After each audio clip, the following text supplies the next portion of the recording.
Bismillahirrahmanirrahim. Assalamualaikum warahmatullahi wabarakatuh. Alhamdulillah. Alhamdulillahilladzi halaqas samawati wal arda wa ma bainahuma. Alladzi halaqal insana min sulalatin min tin. Asyhadu an la ilaha illallah wahdahu la syarikalah wa asyhadu anna Muhammadan abduhu wa rasuluh. La nabiyya wa la rasula ba'da. Qala Allah Ta'ala fil kitabil karim. Bismillahirrahmanirrahim. Ya ayyuhalladzina amanu ittaqullaha haqqa tuqatih wa la tamutunna illa wa antum muslimun. Makala wa fil ardi ayatun lil mukinin wa fi anfusikum afala tubsirun ila akhir ayat. Sadaqallahul azim. Hadirin sidang jemaah subuh yang insyaallah dimuliakan Allah. Puji dan syukur senantiasa kita panjatkan kehadirat Allah, Tuhan yang menciptakan langit dan bumi serta seluruh yang ada di dalamnya, menciptakan manusia yang berasal dari saripati tanah, yang mendapatkan ruh kehidupan darinya. Tuhan di mana seluruh umat manusia pada hakikatnya sudah mengenal dirinya, sudah pernah mengaku di hadapannya sebagai hamba, siap menghambakan diri, dan mengakui Tuhannya sebagai Khalik, sebagai Rabb. Alastu birabbikum? Qalu bala syahidna. Bukankah aku ini Tuhanmu? Kita semua ini sudah pernah menjawab, bala, engkau Tuhan, aku makhluk. Engkau Rabb, aku hamba dan siap menghambakan diri.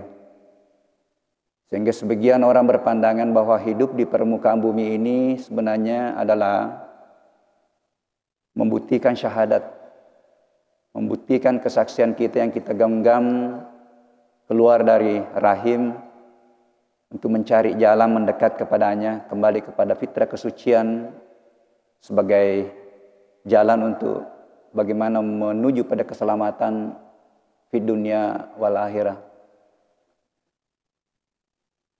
Salawat dan taslim kita haturkan kepada Nabiullah Muhammad sallallahu alaihi wasallam, Nabi dan Rasul yang ini lebih khusus, di mana semua umat Islam sudah pernah bersyahadat dalam ucapan sebagai tanda legitimasi keislaman, asyhadu an la ilaha illallah wa asyhadu anna Muhammadar Rasulullah. Namun rupanya memang syahadat, kesaksian dan syahadat dari dua ini itu harus dibuktikan juga dalam kehidupan. Bagaimana mempraktekkan atau bagaimana menjadikan Rasulullah sebagai contoh, sebagai suri teladan dalam berbagai aspek kehidupan, baik di dalam melaksanakan peran kehambaan maupun dalam melakoni peran kekhalifahan dalam berbagai profesi. Hadirin sidang jemaah subuh yang insyaallah dimuliakan Allah. Dari dua kali pertemuan, materi saya fokus pada bagaimana mengenal diri.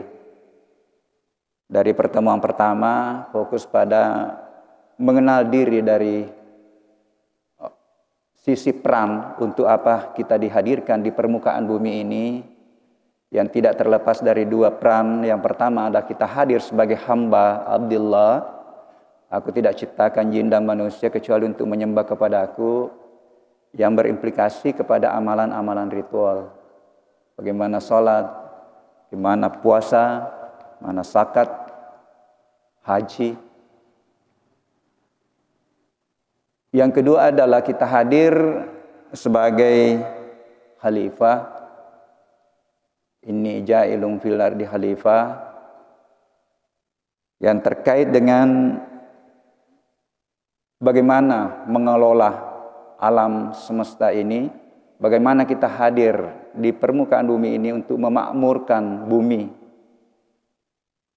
Bagaimana kita hadir sebagai khalifah yang harus juga kita pertanggungjawabkan di hadapannya. Dan rupanya memang di dalam surah Al-An'am 165 bahwa peran kekhalifahan itu diberikan oleh Allah. Aku berikan peran kekhalifahan yang berbeda-beda. Wallazi ja'alakum khalaifa fil ard. Ba'dukum fawqa ba'din darajat. Ini yang menarik. Liyabluwakum fima atakum. Untuk menguji kamu siapa yang amanah dalam kekhalifahannya. Saya senang mengutip ayat ini karena terkadang inilah yang terlupakan dalam kehidupan.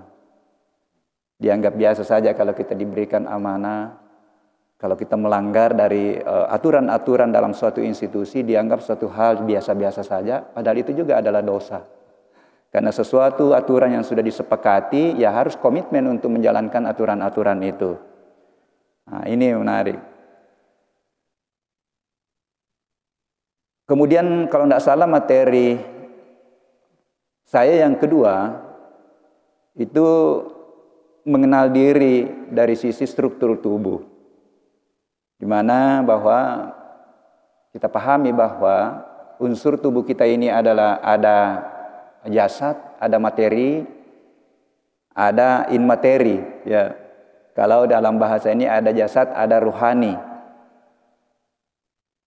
Nah, secara jasadia itu sebenarnya terbukti tadi dari unsur-unsur tanah. Kita sudah bahas mulai dari bagaimana proses kejadian badan jasad kita, di mana terjadi pertemuan antara sel dan sperma dan ovum menghasilkan suatu titik awal dari badan jasad yang disebut dengan sel dalam bahasa ilmu pengetahuan, ya, yang sekarang lagi populer di dalam pendekatan pengadaan kesehatan.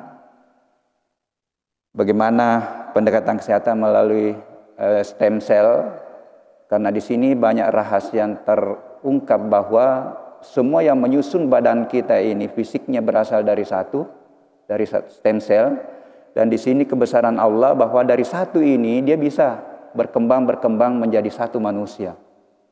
Dalam bahasa biologi dari satu sel menjadi satu jaringan, ya, kumpulan sel yang sama menjadi satu, kemudian itu menjadi organ, ya, kemudian organ membentuk sistem organ, kemudian ya membentuklah satu tubuh manusia yang masih berhubungan terus antara jantung, antara paru-paru, ya, seluruh komponen-komponen organ tubuh kita itu membentuk satu sistem. Ketika ada satu organ yang tidak konsisten atau ada masalah, ya lahirlah kita sakit.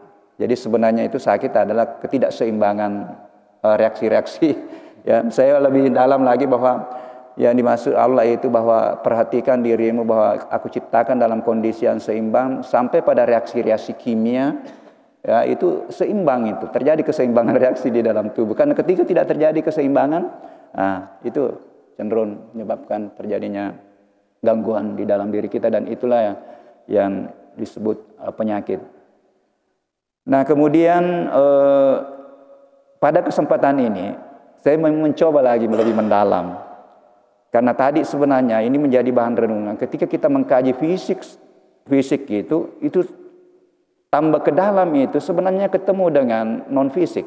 Jadi saya mengatakan begini, pada hakikatnya fisik ini itu sebenarnya itu bagian dari non fisik dan dia bersifat bersambungan. bersambungan. Dan ketika masuk pada non fisik ini, nah inilah banyak misteri. Karena masih banyak sekarang dikaji ya. Kalau kita berbicara non fisik itu atau badan rohani kan yang dikaji itu ada dua.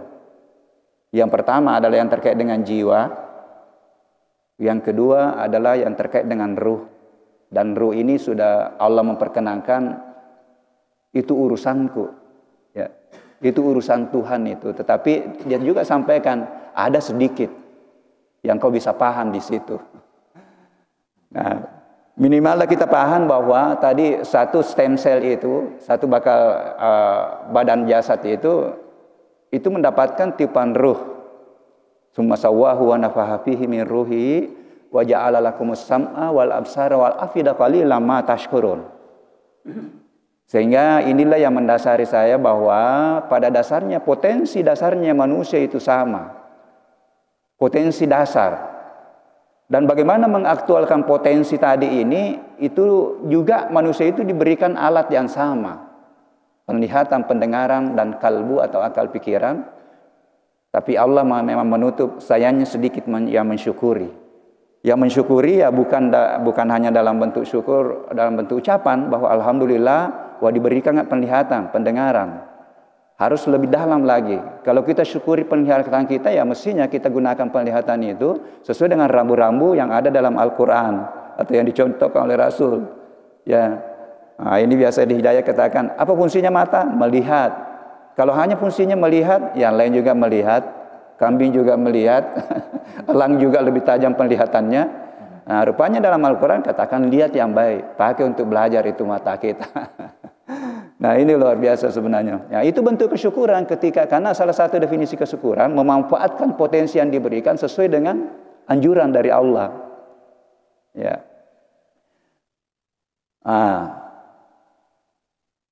Nah, ini yang kedua, ya tadi ruh itu kan tidak banyak diungkap, tapi ini jiwa. Di sini yang banyak sekali misteri. Karena saya mencoba buka ayat itu bahwa jiwa ini nanti yang akan mendapat balasan. Dibalas. Nah, bahkan dalam konteks pendidikan sebenarnya jiwa ini juga inilah yang paham, memiliki pemahaman. Sehingga dalam konteks pembelajaran ketika kita tidak integrasikan antara bagaimana menyentuh jiwanya anak didik kita, ya, hanya kita sentuh fisiknya itu pasti pembelajaran itu tidak berhasil. Begitu pula dalam konteks kesehatan secara holistik. Ketika tidak disentuh ini ya, disinilah sekarang bahwa harus pendekatan kesehatan itu harus holistik. Ya meskipun ya sudah ada ahli-ahli, ada khusus ahli jiwa, ya, tetapi salah satu ada yang sudah pernah mengungkapkan, salah satu yang bisa menghancurkan masa depan kesehatan ketika kita lihat tubuh itu secara parsial, tidak ditangani secara holistik. Dan sekarang itu sudah mulai bahkan masuk lebih mendalam lagi ya yang disebut dengan kesehatan spiritual. Ketika tidak disentuh ini ya sampai pada ranah kesehatan tingkat tinggi, kesehatan spiritual ya. Ini sudah ada pernah mengkaji, itu Taufik Pasyak itu sudah mengkaji. Taufik Pasyak yang mengarang buku Tuhan Ada Dalam Otak ya, itu dosen dari dari Manado, itu luar biasa kajiannya. Dan sekarang lagi populer beliau. Awalnya mau masuk kuliah itu mau mengkaji kesehatan spiritual, ditolak di UI. Karena dasar pemikiran tetap rasional logik itu dianggap bahwa sesuatu yang mau dikaji itu tidak logik sebenarnya. Akhirnya dia masuk kalau tidak salah di UIN Hidayatullah, disitulah luar biasa dia punya kajiannya. Nah memang ini jiwa ini misteri dan alhamdulillah sekarang perkembangan kajiannya itu sudah mulai ada titik terang dengan ditemukannya fisika atau teori kuantum. Tadi saya katakan bahwa ketika kita berbicara mengenai fisik, sel tadi, saya kira 2 kali pertemuan saya masuk lebih dalam, masuk ke inti sel, kemudian masuk pada DNA, masuk lebih dalam lagi bahwa rupanya hanya peta-peta huruf di dalam, ada asam amino, ada ini, kemudian masuk ke lebih dalam, proton, neutron, dan elektron. Kalau masuk ke lebih dalam lagi, lebih halus, tambah rahasia di dalamnya. Dan kelihatannya itulah sebenarnya bersambungan dengan jiwa nanti. Dan itu sebenarnya energi. Karena badan non-fisik ini kan sebenarnya badan energi. Ya, tetapi tidak persis badan energi. Karena inilah nanti yang connect juga dengan ruh, ya, dengan ruh, ya. Mudah-mudahan nanti saya tidak keliru bahwa inilah nanti ketika pindah di alam barzah masih bisa bersambungan dengan badan non fisik kita dengan orang yang sudah pindah dimensi. Dan saya kira ada ayat yang bisa menjadi dasar bahwa janganlah kira bahwa orang yang baik itu, ya, wafat di jalan Allah itu sebenarnya dia tidak wafat. Dia tetap bisa bersambungan. Jadi orang-orang mulia, orang-orang suci itu luar biasa sebenarnya. Kemudian misteri jiwa itu setelah ditemukan ada yang disebut dengan teori holografik. Ini juga luar biasa, banyak rahasia terbongkar, ya. Bahwa pada hakikatnya yang kelihatan ini itu hanya sebenarnya pancaran dari Yang Maha Tunggal. Kalau bahasa ininya ada Pak Ustaz itu bahwa yang sebenarnya yang maujud ini berasal dari wujud. Ini menarik pendekatan sainsnya, itu ada bukunya Gus Mustafa, segalanya satu, menarik dipadukan antara tasawuf konvensional dengan tasawuf modern. Itu menarik, itu dikaji bahwa sebenarnya apa yang kita lihat ini sebenarnya bukan itu yang kita lihat. Coba yang kita lihat, contohnya matahari kita lihat besar, padahal sebenarnya kecil, padahal sebenarnya dia besar. Karena itulah kemampuan indera kita. Dan itu adalah pancaran dari, saya kira ada juga menyampaikan bahwa aku ciptakan makhluk untuk lebih memperkenalkan diriku, memperkenalkan aku, bahwa akulah Khalik, akulah pencipta. Nah, kemudian teori yang ketiga ini yang terakhir, ditemukannya apa yang disebut dengan panton DNA. Tadi secara fisik itu di DNA di situ, isinya itu adalah peta-peta informasi. Disinilah perkembangan ilmu pengetahuan bahwa yang selama ini bahwa dimensi fakta itu hanya terdiri dari 4, ya, materi, energi, kemudian ruang waktu, ditambah 1 kan informasi. Informasi inilah sebenarnya atau peta-peta gen di dalam itu, disitulah rahasia Tuhan yang banyak sekali. Dan itu terekam terus nanti di tingkat sel yang akan bertanggung jawab di hadapannya. Tidak ada yang bisa bohong itu. Makanya dikatakan bahwa ini semua ini. Karena peta-peta informasi yang terekam di sel kita itu akan abadi sebenarnya. Abadi. Nah, saya kira kemarin kita sedikit singgung tulang tulang ekor itu. Ya, sulbi itu kan, sulbi itu luar biasa. Tersimpan di situ semua. Ya, semacam flash disknya apa yang kita lakukan di permukaan bumi ini ada semua di situ, ya. Nah, di sini dikaji melalui panton DNA. Apa ini panton DNA? Rupanya ditemukan itu bahwa peta-peta informasi tadi secara fisik yang nempel di DNA itu memiliki DNA bayangan di badan energi. Dan rupanya di DNA bayangan yang di badan energi tadi yang bisa nempel melalui gelombang nanti, itu informasinya sama yang ada di fisik. Ini mungkin agak tinggi bahasan, tapi di sini 3 teori yang ditemukan sehingga misteri tentang jiwa itu ada titik terang. Ada titik terang. Dan kemudian yang menarik bahwa memang jiwa ini berada antara sisi tengah yang akan menyambungkan antara ruhia nanti, ya, kemudian yang menyambungkan antara badan fisik. Dalam teori energi bahwa setiap materi itu memiliki energi dan kualitas energi yang dikandung oleh materi itu, ya, itu sangat ditentukan atau terkait juga dengan sifat dari benda itu. Ini luar biasa. Saya mudah-mudahan tidak keliru bahwa tadi itu karena dia di tengah, dia akan dipengaruhi oleh arus, kemudian dia akan mempengaruhi badan fisik. Saya katakan begini, makin dekat kepada potensi arus jiwa itu, makin tinggilah potensi, makin tinggilah kualitas jiwa. Di mana di dalam Al-Quran itu ada 3 tingkatan yang ini ada juga yang bagi Pak Ustaz, ya, bahwa ada nafs amarah, kemudian ada nafs lawamah. Disinilah yang harus di-upgrade terus, yang menentukan kualitas ketakwaan, karena kalau sudah sampai ke situ, itulah cenderung selalu mau berbuat baik. Ya. Yang lawamah itu selalu cenderung mau berbuat baik. Nah, kemudian yang tingkatan yang paling tinggi itu nafs al-mutmainnah yang semua kita cita-citakan, karena ya luar biasa, saya biasa merenung, rupanya kita hidup ini yang kita cari, karena luar biasa akan diberikan diakui sebagai hamba dan dipanggil oleh Allah masuk ke dalam golongan hambanya yang masuk surga. Saya hampir setiap ceramah kutip ayat ini. Ya ayatuhan nafsul mutmainnah irji'i ila rabbiki radiyatan mardiyah fadkhuli fi ibadi wadkhuli jannati. Kayak mana risapa sebenarnya? Bagaimana kita dipanggil, diakui sebagai hamba dan dipanggil oleh Allah masuk ke dalam golongan-golongan hambanya yang selamat masuk ke dalam surga. Jadi saya mencoba merenung bahwa surga itu sebagai tempat, surga sebagai perasaan. Tatami saja kehidupan kita sesuai dengan rambu-rambu yang diinformasikan dalam Al-Quran, rambu-rambu yang diinformasikan oleh Rasulullah. Insya Allah itu dengan sendirinya nanti proses itu akan menuju kita nanti ke keselamatan. Untuk mengeliminir mudahnya kita mengklaim diri kita masuk maka surga ini yang lain neraka.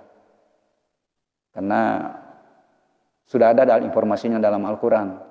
Ini yang kau lakukan insya Allah. Tetapi jangan kita yang mengklaim diri kita. Ya. Nah ini menarik. Jadi tadi jiwa dengan teori ini muncul. Berarti jiwa sebenarnya bisa dalam bentuk energi, bisa material. Nah yang menarik gini sebagai energi, badan energi. Ya, disitulah bisa lepas dari materinya. Tapi mudah-mudahan saya tidak keliru. Ketika dia lepas. Itu di situ lepasnya itu sebenarnya dia masih nempel di ruh. Dengan dasar bahwa ruh itu kan meliputi sebenarnya segalanya. Ini bisa kita belajar pada saat kita tidur. Siapa sebenarnya yang keluar itu apa? Yang keluar itu kalau menurut saya kesadaran kan? Karena jiwa juga ada yang mendefinisikan jiwa kesadaran, ada yang menyatakan akal sehat, ya. Itu badan energi yang keluar. Tetapi ketika kita colek orang tidur begini itu cepat itu akan kembali karena memang ketika situ badan energi itu energi ya. Dalam teori fisika biasa saja itu kecepatannya 300.000 km per detik. Kecepatan badan energi itu. Jadi saya merenung, kenapa pala itu kalau tidur orang begitu dicolek begini langsung kembali gitu aninya. Ya. Meskipun lama itu penyesuaian baru bisa sadar karena itu tadi. Tetapi begitu dicolek dia kembali. Nah, ini menarik ya. Nah, kita berbicara energi, nah disinilah sebenarnya masuk lebih dalam bahwa energi itu sebenarnya cahaya yang mengandung partikel kuantum. Sinilah sekali lagi bahwa banyak rahasia-rahasia yang terbongkar dengan hadirnya fisika kuantum ya, membawa informasi dalam bentuk gelombang sama dengan cahaya matahari itu ya, dalam ini cahaya itu sampai ke bawah itu melalui pancaran gelombang elektromagnetik namanya. Sehingga dia bisa sampai ke kita. Nah, hadirin sidang jamaah subuh yang insya Allah dimuliakan Allah. Nah,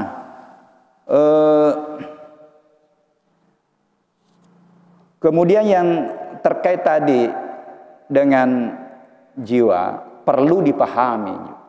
Karena tadi saya katakan bahwa itulah kembali bertanggung jawab. Pernah ada diskusi di Ikhtiar.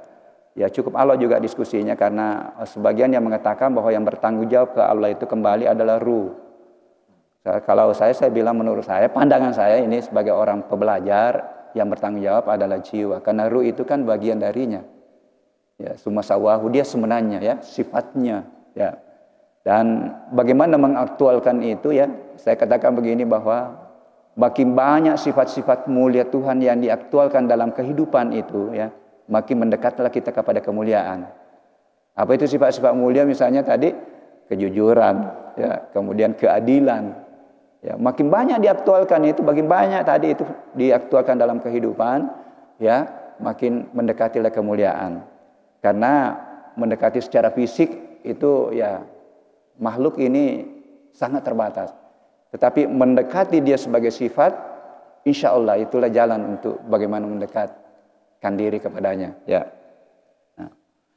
Nah di dalam Al-Quran informasinya tadi itu bahwa yang dipanggil itu kan jiwa dan banyak ayat bahwa ini yang dibalas ya, banyak sekali aja saya buka tadi malam itu bahwa ini akan diberikan balasan sesuai dengan kualitas tadi jiwa apa yang dilakukan oleh jiwa.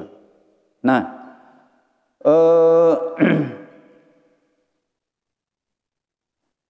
ketika kita bisa mengasah ini ya, mengasah jiwa ini, disinilah nanti peluang kita untuk mendapatkan kemuliaan-kemuliaan dan mendapatkan rahasia-rahasia.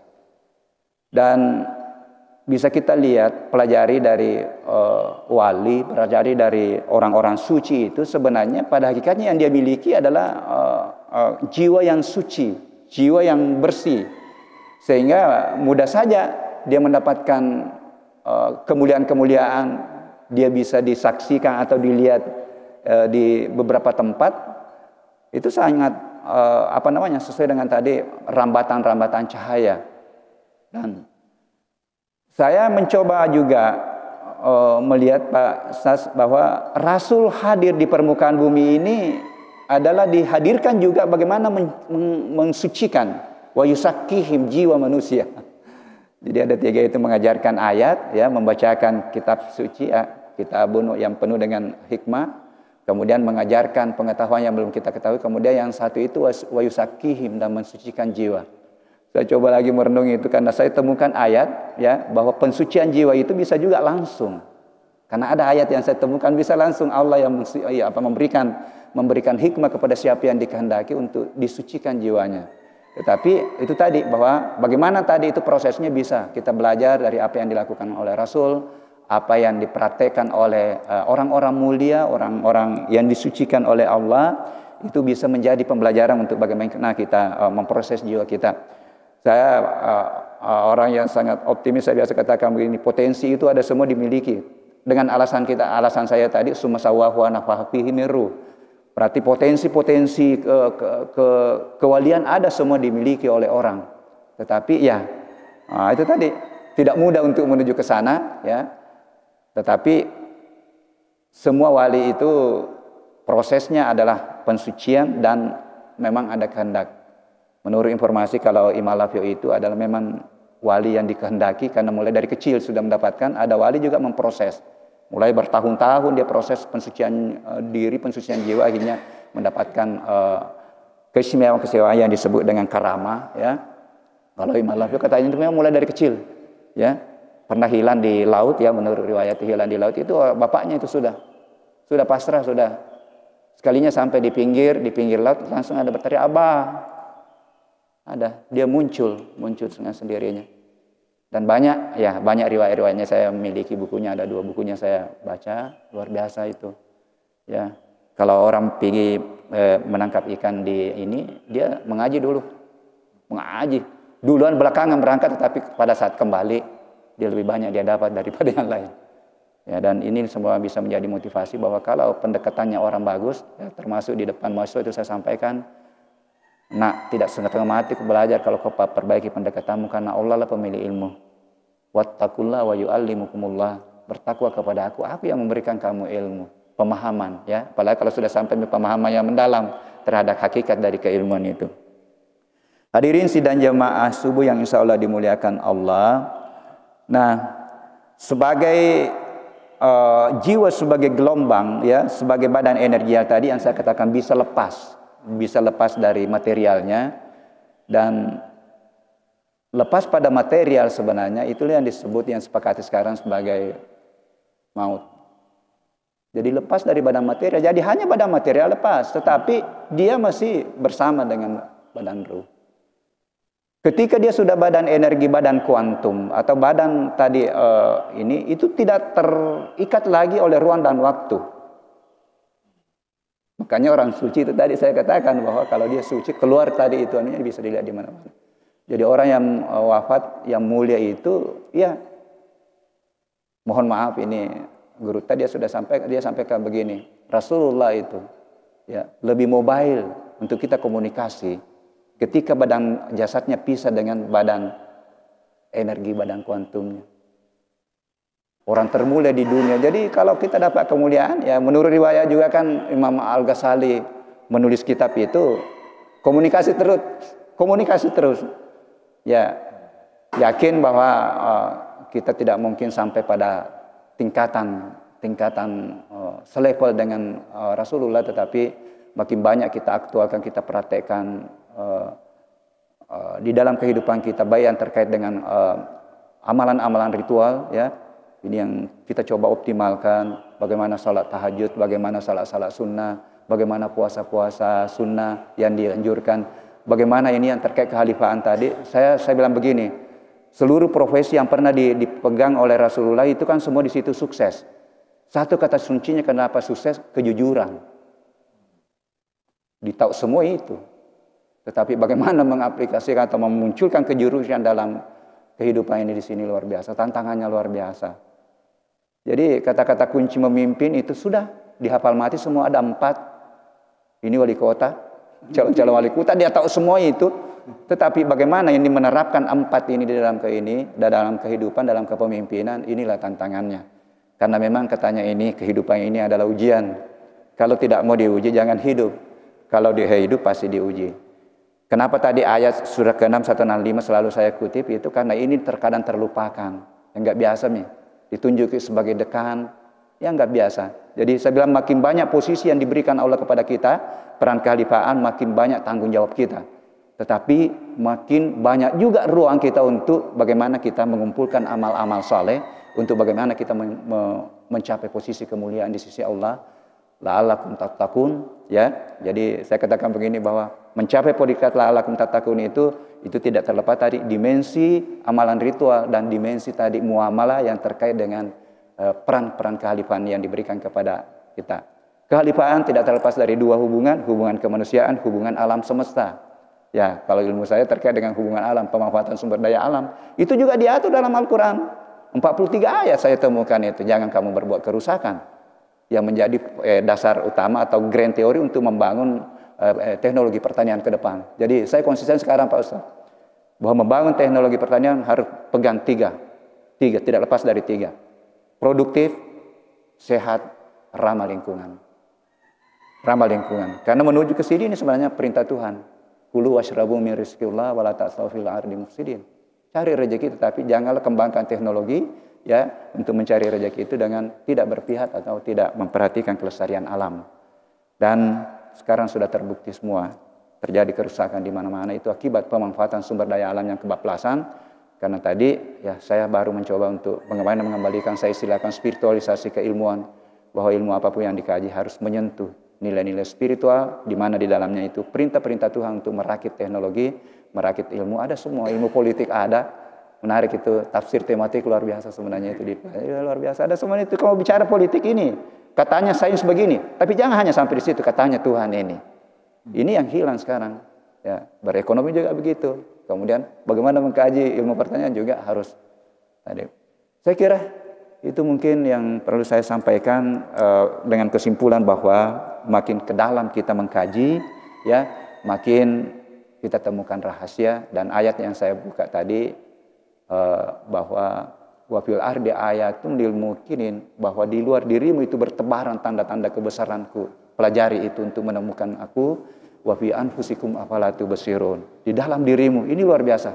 Ya, luar biasa. Makin ke dalam kita memahami diri, insya Allah makin kita temukanlah man arafa nafsihi man arafa nafsahu faqad arafa rabbahu. Nigi misangi alena insyaallah nisangi fuanna. Jangan terlalu tinggi menghayal, tetapi bisa kita paham dari sisi fisik, dari sisi jiwa, insyaallah kita temukan kebesaran Allah. Saya kira itu, mudah-mudahan ada manfaatnya. Mohon maaf atas segala kekurangannya. Mudah-mudahan ini bernilai ibadah.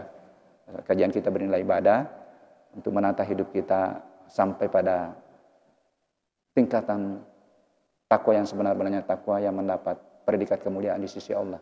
Sekian, hadallahu wa iyyakum. Assalamualaikum warahmatullahi wabarakatuh.